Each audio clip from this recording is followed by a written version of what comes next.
Okay. Hello, everybody. Welcome to this talk with the directors of the film CELLFIE, Gravidez, and Talvez, and with Joana Salles of UMA.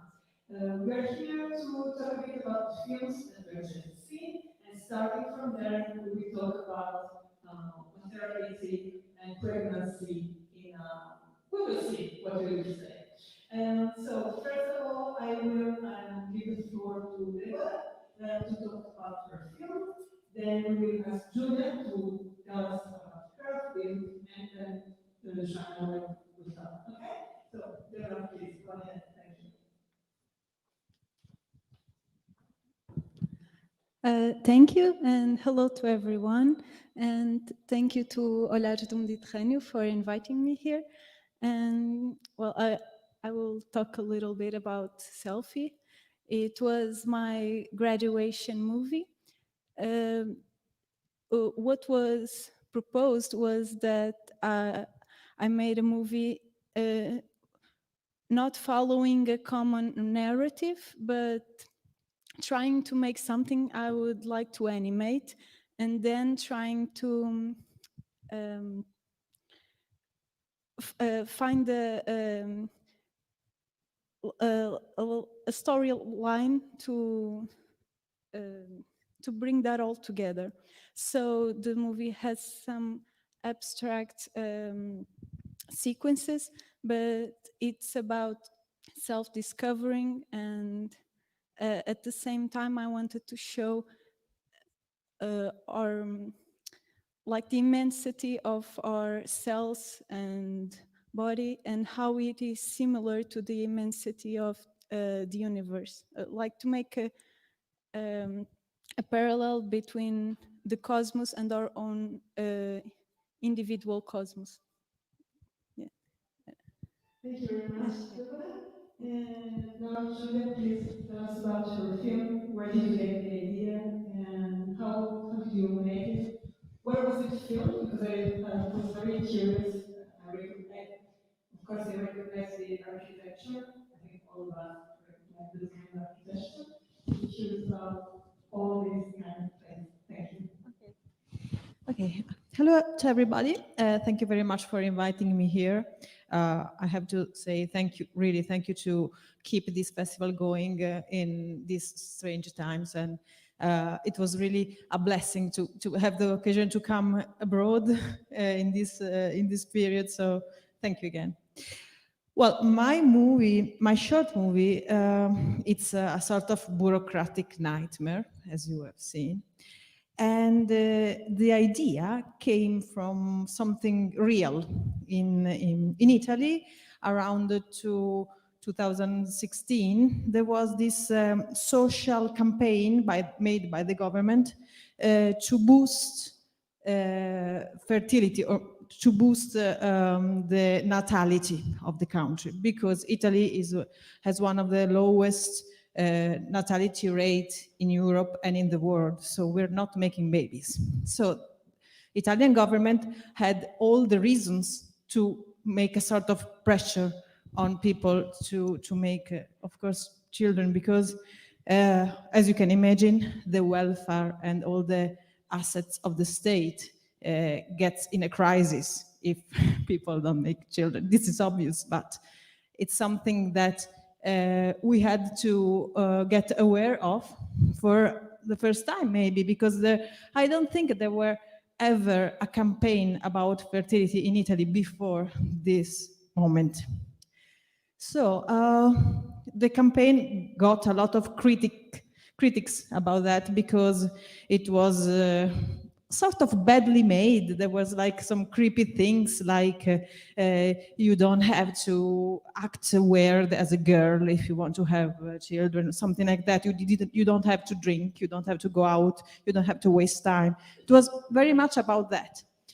So I was wondering what happened if this wasn't just a campaign, but a sort of obligation from the government to push women to give birth, because if we keep the border closed, we don't let people from other countries come and have, I mean, outside Europe, of course, come and have babies, then Italian women will have to do that. So it's a nightmare, it's a dystopian, but not that much. And I got this idea, and then everything was really, it came really easily as a script, because it's sort of also funny to think I have to go to an office, a bureaucratic office, a government, and explain why I'm not having baby and if I'm going to have it in my last fertility years. This is sort of funny in a way, also creepy. So that was the beginning of it. Okay, thank you very much. Maybe I will ask a couple of questions about the film and then we move on to the discussion. Okay? The first question is to Deborah, and we see the body in your animation is a female body. Is the body of a woman? Was it intentional? Why did you choose the body of a woman instead of generic body? There was some specific intention in that. How was your creative process in choosing the kind of images that she chose?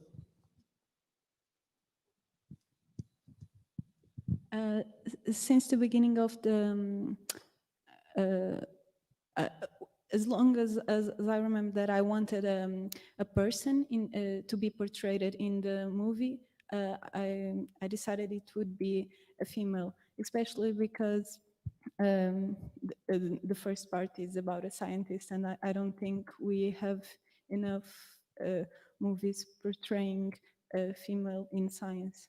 So that was uh, that that character. I decided it would be a female, and since the the other character is like the same person, it would also be portrayed as a female. So. Okay, thank you very much. And the question for Julia about the film is that the art director of the film is here with us, Conversa, Carlos Shortino, right? And so how was of course you work together, how was the creative process around the film to make the film?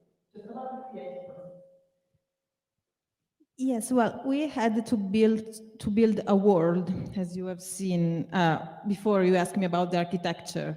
This is a small town in Italy where it was basically built during the fascism, and so all the buildings are rationalists, and it's perfect to explain a world like a dystopy in where the government is authoritarian and gets into the life of its citizens so much. So we had the setting. We had that small village, which is not very common. It's called the Tresigallo. It's near Ferrara. Is in the center north of Italy. North. Well, and we had this, but I think it would we would need also to have all that typical propaganda things that are in this kind of authoritarian countries. So with Carmen, she's a very good graphic and artist. We thought about the posters, and which are there are many posters in the movie. You see them especially in the end, but there are something all around you can spot, and all these creepy things the government officers have in their offices, like the kit futuro, which is we had a lot of fun because we actually built the kit futuro. There was a booklet in it. There was like tiny baby things and things like that. Of course, we didn't use it in the short movie, but together we built that, and also the card, the badge with all the stamps on it. So it was a very funny creative process. We were me, her, and also the how was it, scenographer in English? The one that makes all the world building and the painting. I don't know. I forget about, but that person also, which is called Francesca Bellucci, was with us. So the three of us, we built that world. Thank you very much. Joanna, now I will give you the floor and feel free to comment on the films and to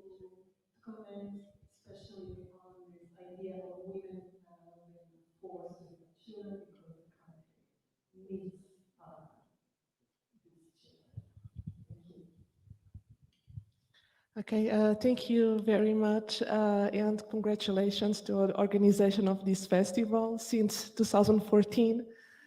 Really, thank you so much because it's never enough to promote the women's role in arts and in culture. And specifically from the Mediterranean region, it's also a pleasure to hear these foreign languages that in mainstream cinema, it's English, English, English. And so really, congratulations.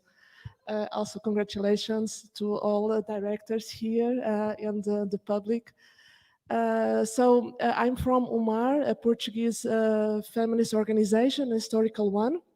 It was founded in 1976 in the first years of Portuguese democracy, because after that we've had a fascist regime, the longest fascist regime, I guess, in Western world, from 1926 till 1974.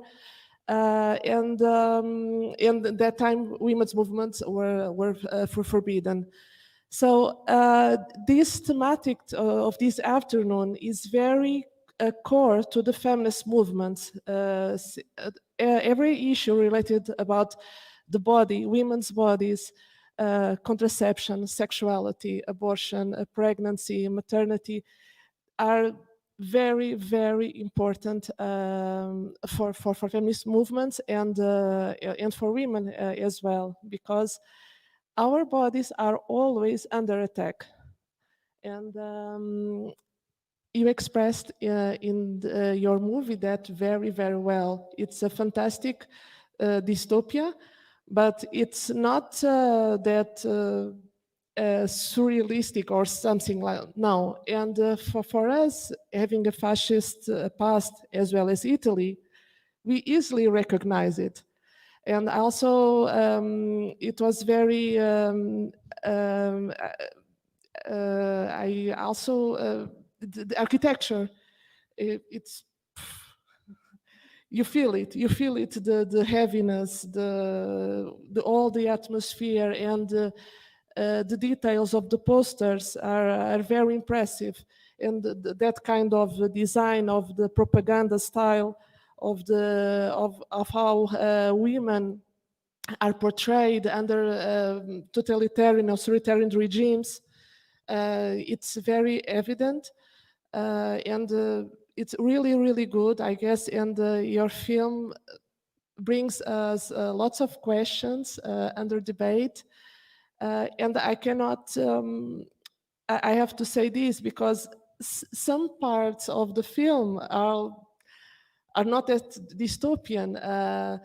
The thing of the guilt, for example, that at the reception, now the receptionist puts the guilt on the women. You have to reproduce yourself.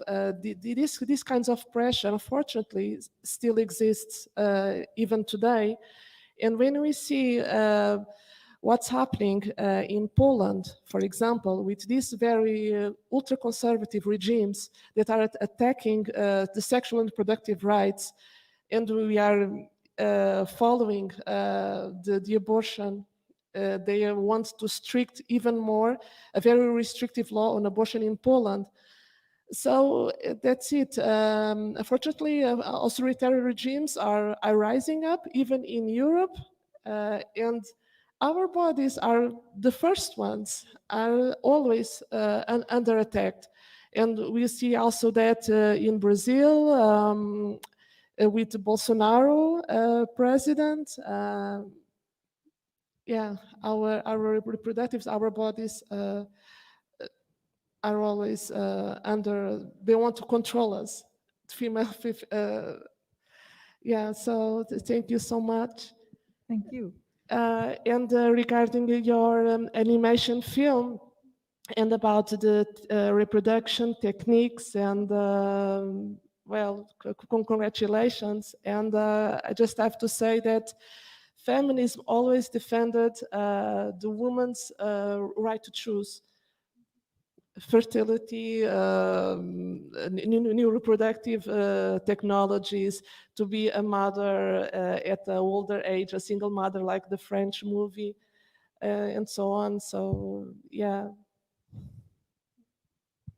Is there any question or commentary for the audience? Someone want to ask something or make a commentary? Okay, I will start because people are always shy to me. I have it's a commentary that then becomes a question, but it's about the relationship that we see in the law between this fertility rate that's dropping, and you make a connection with migration because these women, so it's indirect. We don't speak explicitly about migration in the film, but it's there because these women are made disappear and then they go to the sea, and then in the end we see that an image of the boat and sea, and it's an infrared image or something like night image. So it's clearly a reference to immigration or more specifically avoiding immigration, and you mentioned this. My question is, if in feminist movement, how do you see the relationship between defending women's right to choose about their body, about reproduction, about everything, and migration policies? Because for instance, it's a quite explicit relationship when it comes to human trafficking and prostitution, and there is a huge part of literature about that. If migration was legal, then it would be much easier to reduce human trafficking with all the consequences that this would have on forcing women to become prostitutes when they don't want to. So this is something that is clear. We can recognize their pattern. But is there, do you see any relationship between immigration policies and reproduction policies? Because these totalitarian or neo-totalitarian regimes, they are conservative and they are against immigration, and they want women, if not to stay at home and have children, but more or less that. So would you could you say something about that in terms of activists and women's movement? Okay, for the far right and populist agenda, of course, they are anti-migration, and then, okay, in humans' bodies, okay, you have to be at home, you have to reproduce yourself to preserve the race between many, many, many commas. Of course, as feminists, we are internationalists, we are anti-racist, we are against all kinds of discrimination. So for us, migrants are welcome, refugees are welcome. Yeah, of course, everybody. But yeah, that's the far right agenda. The migration, the Islam, also, I guess. And of course, we are against that. So. Julia, and how in your film, so how did you decide to create this relationship between these two topics? Well, this came, as I told before, by a real suggestion of Italian government, and the two things were easily connected because the right-wing party of Italian government, especially La Lega, which is one of the, used to say about the immigrants, let's help them in their place, aiutiamoli a casa loro. And so there was this, for me, funny counterline, which is aiutiamoci a casa nostra, let's help us in our home. So if we have to help us in our closed home, then the freedom we don't let come from outside, we won't let it inside as well. I mean, when there's a totalitarian regime or just a political view who is against freedom, first, the oddest, the strangers, the last ones get the effects. And then the effects come closer and closer and closer and closer to the center and also to the top. So even if we Italian bourgeois women would at the end suffer from the same lack of freedom.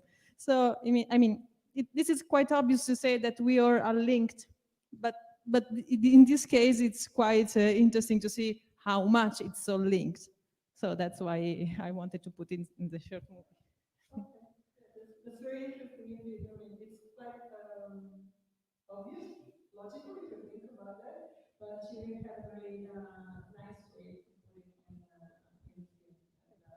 And since the film is so dystopian, but also very ironical, I think it really conveys the message. Thank you. Any, yeah?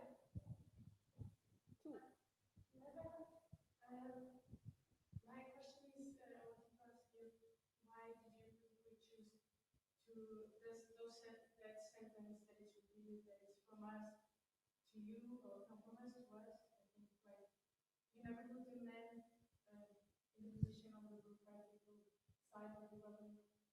And yeah, I mean that brings me the topic that I feel like in feminism.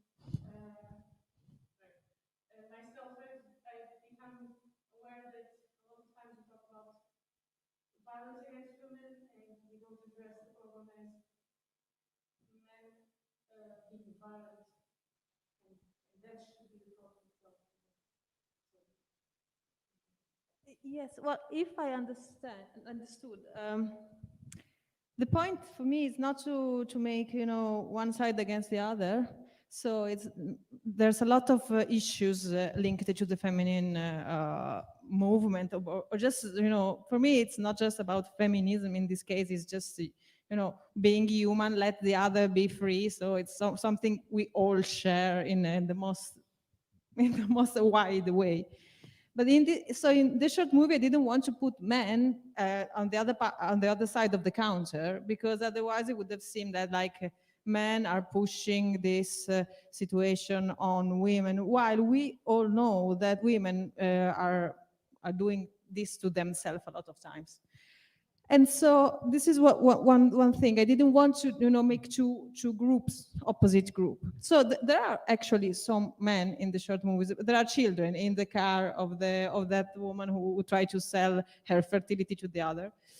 And the other question is, the other thing is that I thought also there's a psychological side of my short movie, which is these women of different ages in front of this counter are in a way also speaking to themselves. Am I willing to have children now, later, maybe in life? I don't want it. I do want it.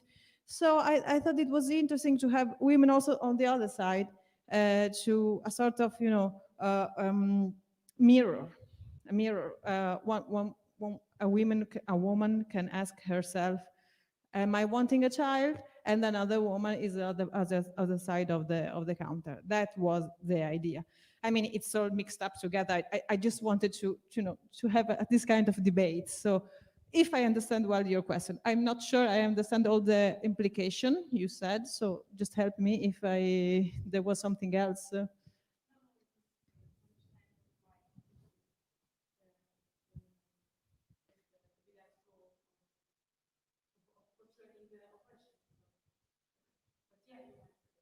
Okay, thank you. Because with the masks, it's really difficult in English. And by the way, thank you very much, everybody, to speak in English tonight, because I'm perfectly, I do know that you could do all that in Portuguese, and it's my fault. So thank you. Thank you. Santana, you wanted to ask something? Yeah, just a comment from this lack of what you introduced. This idea.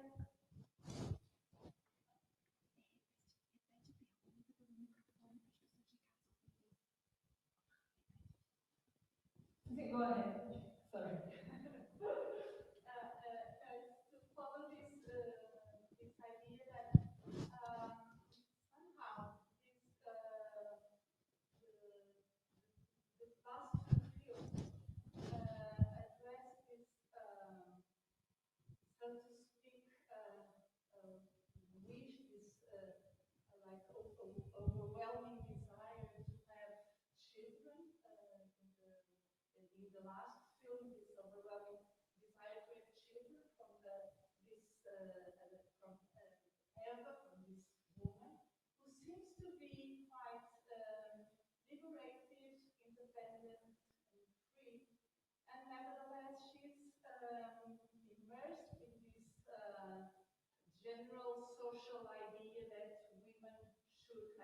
children in order to fulfill themselves as persons.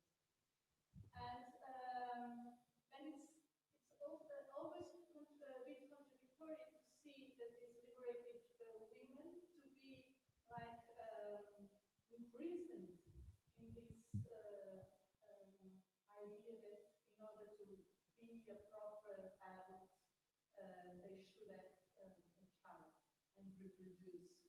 And in this movie, it's very interesting your point because those stories told from these women, this woman point of view, and she's deciding this all by herself. The men are treated as the objects, and it's this reverse structure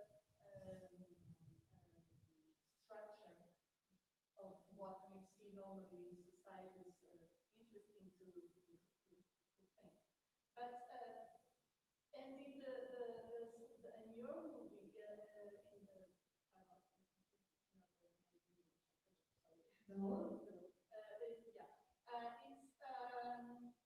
it's also interesting because it's like this collective desire that or wish that women should reproduce, but imposed by the state and kind of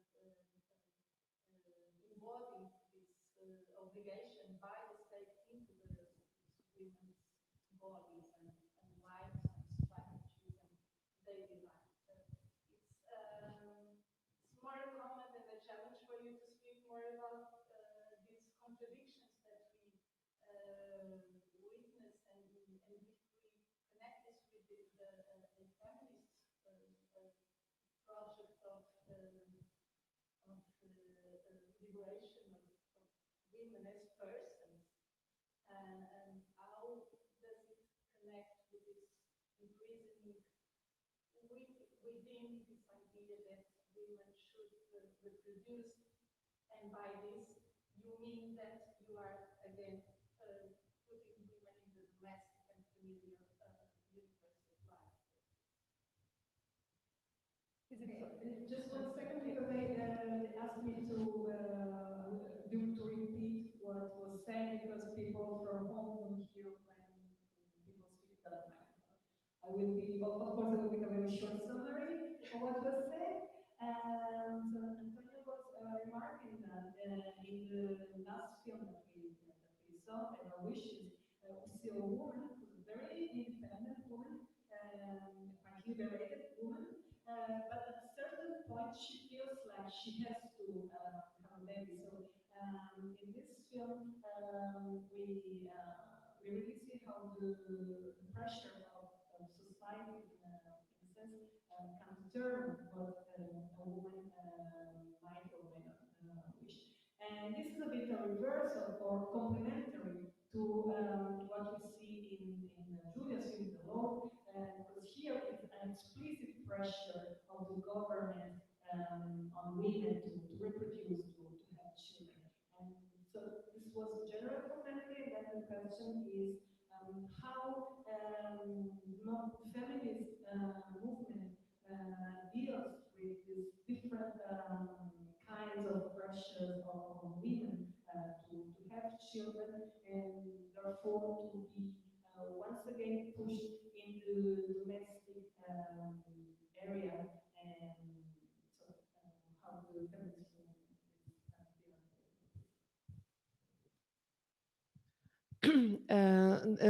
That has been an historical struggle for the feminist movement to the since the especially since the second wave of feminism, 1960s and 1970s, when women started to struggle about their bodies liberation, and liberation also from the traditional sex roles. But yeah, so of course we try to deconstruct all those gender stereotypes, but at the end we defend women's liberty to choose at the end, even if the things she choose is a more traditional one. At the end, we have to defend her. That's what happens with hijab, for example. Some of us may not like it particularly in an individual way, but if really it was her choice, okay, we have to support her, even if we don't particularly like it. There is sometimes some tension. For example, there are some kind of conservative feminism in some Nordic, Scandinavian countries that defend a more traditional, some conservative feminism, no, not the all Nordic feminism, but sometimes they defend women should be more at home and so on, more traditional, have a more traditional role. So yeah, there is it's not my way and or not what Umar defends, that we should return home, but yeah, at the last point, okay, if that was really a free choice, okay, you have to support it. So that's what feminism is for me. At the end is freedom to choose. Thank you. I think we totally agree, and I think that everybody here agrees with you. Julie, did you want to say something? No, I think that's the point is this one, and it's at the core of, I think, all the movie we have seen tonight. Even if I found it funny, this contrast between mine and the other one, because it highlights this point. So, good choice.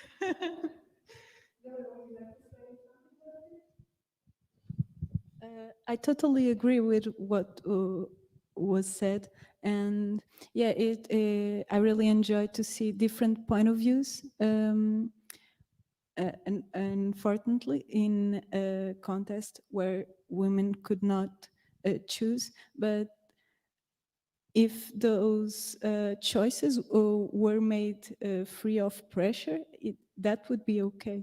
If a woman wants to have children, not have like weight or just, yeah, that as long as we respect, that's what matters for me. Thank you.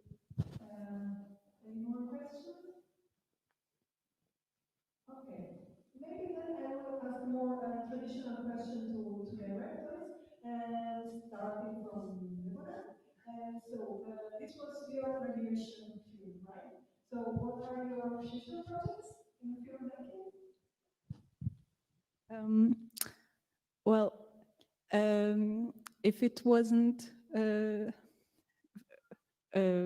for the pandemic, I would be in Belgium doing my next movie. Unfortunately, I have to wait till next year. I'm currently doing a music video, but I really I have another movie besides this one where I address an environmental cause, and I think I will keep talking about uh, like universal causes, because I think it's very important to uh, have a perspective of that in cinema, especially in a woman point of view that is not that well represented in the cinema today. Yeah. Thank you very much. And these films are animations or? Yeah. I work in animation. Yeah. Okay, great. And what are your plans, future plans? Well, as you have seen, this short movie is like the beginning of a story, which can be longer. And I wrote it down, this story, and I'm trying to find some very courageous producers or distributors who wants to get into this dystopia, and it's not that easy. So while I'm still working on this, I'm writing also a couple of documentaries because I made documentaries in my life, so it's more like my ground. And I think that one of the two I've been writing will get into production in 2021. Even if my heart is with the Lord, my short movie, so I would really love to have the chance to doing other. That's it. I will take the chance to ask you first Julie and then we are a festival that promotes women's film, and we are doing this festival because we all know that women don't have the same chance as men to make their films. And I don't know, honestly, I don't know if once the films are made, I don't know if it's more difficult for a woman to go to traditional festivals or it's something that I don't know. What I know for sure is that for women it's more difficult to make films. So my question is if your personal experience, you felt that being a woman was an obstacle to making films, to make the films you wanted. And so, if yes, what are the specific difficulties that you face? Well, I think probably I was lucky. My producer is a man. He should have been here, but it's not here. And he was enthusiastic about this project since the beginning. So I had a lot of freedom of doing it, a kind of investment in it because it's not really a low budget short movie. We put some effort, especially in the photography sector. So but and about festival, and I think everything changed in the last 5 years because since the 50 and 50 policy in the festival to give it the same opportunity to I think that was a game changer, and it was about time. But if I have to be true, in my life before this short movie, I I I I think that there are some topics that weren't on fashion. So a story like this one about fertility, pregnancy, the state, and everything would have had really some obstacles in the last 10 years. Probably it wouldn't. I wouldn't have the chance to do this short movie 15 years ago when I was at after school. So I think things are changing in a way, at least in Europe. But as she was saying, at the same time, we have this, Middle Ages revenge that comes not only in Poland but also in the US. It's absurd. We're speaking about things that should be buried, like the right of abortion. We thought we have buried that 20, 30, 40 years ago. It depends on the countries. So I think it's a strange time. There is all this movement, the Me Too movement, the policy, a lot of hype about that. But at the same time, we have this, like religious spirits that again propose these medieval things. So I don't really know. About short movie, it's getting better probably. But in the end, I don't know.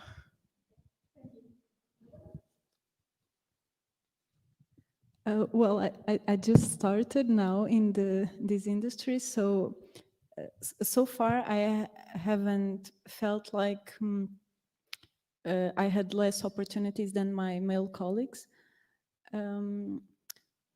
But for example, when I was doing CELLFIE, one thing that I found that was kind of funny, but it shows there's an actual problem in there, was when I wrote this synopsis, I wrote in English as scientist, and a lot of people asked me outside school when I showed to some people, family and some friends outside, yeah, oh, a scientist. And when I showed the movie, a scientist, I was expecting a male scientist.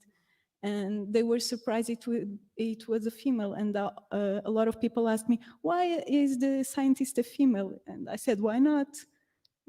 And just because they are doing that question, it shows there's a real problem in there. But as far as I can tell, I don't feel like I had less opportunities. I just think that if we need more women in cinema, in screen and off screen. Yeah. Yes, I think that what you said is very interesting because it's the idea that a scientist is a man or the director is a man, so who makes things happen is a man. It's a really tragic in our societies, and this is time to change it, right? So, Jenna, would you like to say something to wrap up the conversation? Yeah, just to follow what the Portuguese director just said. For example, Umar, well, has a lot of work to promote women's rights. We have shelters and crisis centers from women who suffer domestic violence. But we also have a big role on education, on prevention of gender-based violence in schools. And also in Lisbon, we have a cultural center, a feminist cultural center. I work there. And so, because this is really important also for feminisms, to promote culture made by women or with a feminist perspective. This is really core because the power of art and of culture to reach a bigger audience, to raise awareness is amazing, amazing. You're just two very short films from both of you, but we can stay here, talking and talking and discussing so many important things, this because of art. And so this is also education, art, culture is also in our struggle, feminist struggle. And again, congratulations to all the female directors and also to the promoters of the festival. Thank you very much, Lana. So I think that we can end here. But before we go away, I just want to take this opportunity to say that within the festival this year, we have a bigger project that is called Awareness and Empowerment. We are creating a network of women films festival with other 7 Mediterranean countries. So France, Italy, Spain, Morocco, Lebanon, Turkey, and Palestine. And this is a project that is funded by the Anadi Foundation. We applied for funding and we got this funding. This was the worst possible year to win this kind of funding because we couldn't bring people here, but we are doing activities online. And so I want to invite you tomorrow. We will have a master class online tomorrow afternoon at 2:30. And we will talk exactly about how films and film festivals can help change society and promote human rights. And we will have our partners from Palestine, from France, and from Italy will speak about their experiences. So if you're interested, please tomorrow just go to our Facebook page at 2:30 and it will be screened there. Okay, thank you very much to everybody. Thank you very much.